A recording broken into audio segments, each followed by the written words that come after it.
everyone, I'm back with another card today created with our beautiful Butterflies 1 stamp set. So I've gone ahead and pre-arranged all of my butterflies onto my MISTI, and since we're going to be doing some embossing, I'm going to prep my watercolor card panel with a powder tool, and then I'm going to ink up the butterflies with some Versamark ink, and then I'm just going to close the door of my MISTI to stamp the panel. Next, I'm going to spoon on some gold embossing powder and then hit the whole thing with my heat gun. Now, this is a really great card to mass produce because you already have everything pre-arranged on your MISTI. If you don't feel like embossing, you can choose your favorite ink to stamp these butterflies in. So for today's card, I'm just going to do some watercoloring over my embossed butterflies. So here I have my watercolor paints to my left and some clean water on my right. And I just have two different glasses to clear off or clean off my paintbrush when I'm using warm and cool tones. I want to get a good blend of my colors today, so I start off by wetting my watercolor paper with water first before I drop in the color. So after I put down some clean water to the areas that I know I'm going to apply color, then I'm going to drop in color in that area. So you can see me start to do that with the turquoise. Now, as the color is wet, I'm just going to start dropping in some metallic gold paint. Today I'm using Finetech watercolors, but if you have the Gansai Tombi Starry Night palette, that works also. And if you don't have either of these two watercolor palettes, you can use Ranger Perfect Pearls. Those are really great metallic pigments as well.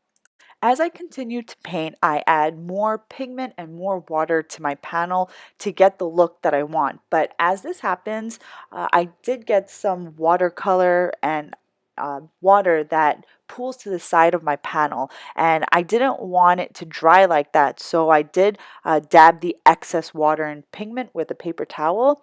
Before you start your project, you might want to tape down the edges of your panel onto a piece of cardboard or something a little, sturdy, so that you don't have to worry about the warping and the bending or the curling. So I just wing my projects as I go, so I just dab.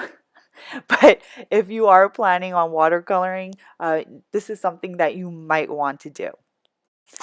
As I move on to the red area of my watercolor panel, you can see that the other parts of the panel was starting to dry, like the green parts. I found that I wanted the green to be a little bit more intense, so after I finished with the red, I did go back and add some more green watercolor paint to make that portion of the panel a little bit more pronounced.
Once I finish painting, I'm just going to set this aside to completely dry.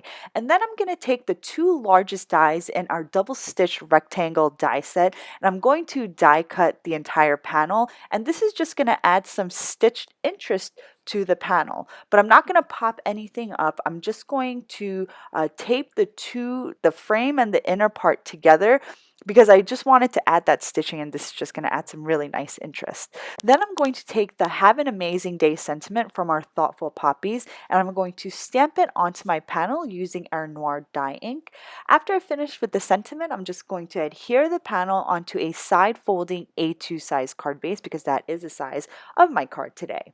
Then I'm just going to add some dewdrops in our 7 and 5mm sizes, and that is going to complete my card for today. I hope you guys enjoyed today's card and video. I had a lot of fun making it. I had a lot of fun designing our beautiful Butterflies 1 set because it's just a really gorgeous set that comes with a bunch of different butterflies in different shapes and sizes. You have the larger ones and then you have the smaller solid ones, so you can get a different look depending on your mood. So I hope you guys enjoyed today's video. I will see you next time. Thanks for watching.